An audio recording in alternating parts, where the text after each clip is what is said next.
Those warnings of a possible Russian incursion have really escalated in recent days. So here in Ukraine, you might expect there to be real tension, a sense of panic, possibly people rushing for the exit. But in fact, Western embassies have been evacuating their staff, but Ukrainians are staying put and doing their very best to try to stay calm. In fact, tonight, there are couples out filling the restaurants here in Kiev celebrating Valentine's Day.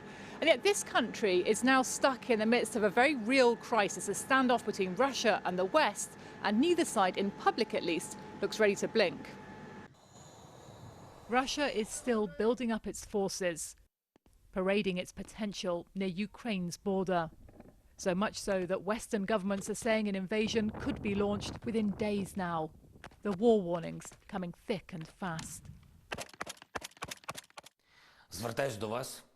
So Volodymyr Zelensky has addressed the nation, assuring Ukrainians their country is confident, stronger than ever, that Russia is trying to scare them, but they won't succumb. And the talks to defuse this crisis have been intensifying. Today it was the German Chancellor's turn in town, showing support for Kiev, seeking ways to get Russia to pull back its troops. President Zelensky underlined that won't be by Ukraine dropping its right to join NATO. Tomorrow, the German leader heads to Moscow. I'm making it clear once again here in Kiev that Ukraine's sovereignty and territorial integrity are non-negotiable for Germany. We therefore expect Russia to take clear steps to de-escalate the current tensions. In Russia, the foreign minister was shown urging President Putin to keep talking to the West. It is worth it, he said.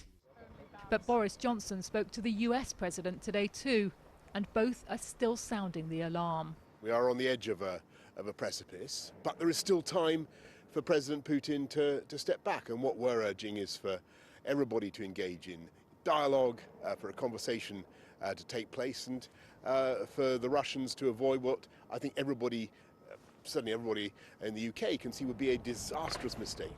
It can be hard to make a connection between all the politicians' warning of imminent all-out war, even the bombing of this city, Kiev, and how things actually feel here on the ground. Because even as the negotiations, the diplomacy continue, so does life here, pretty much as normal. Although beneath the surface, people do say they're feeling increasingly nervous now. What we have to say and what we have to do is to be in panic and being afraid every hour of our life. We don't want to live like that, and we just want to live. Yeah, we are patient and ready for anything. So we just hope that our city will be safe and our families will be safe. For now, the musicians play on. Even the school trips haven't stopped, as Ukrainians still can't quite believe the worst predictions.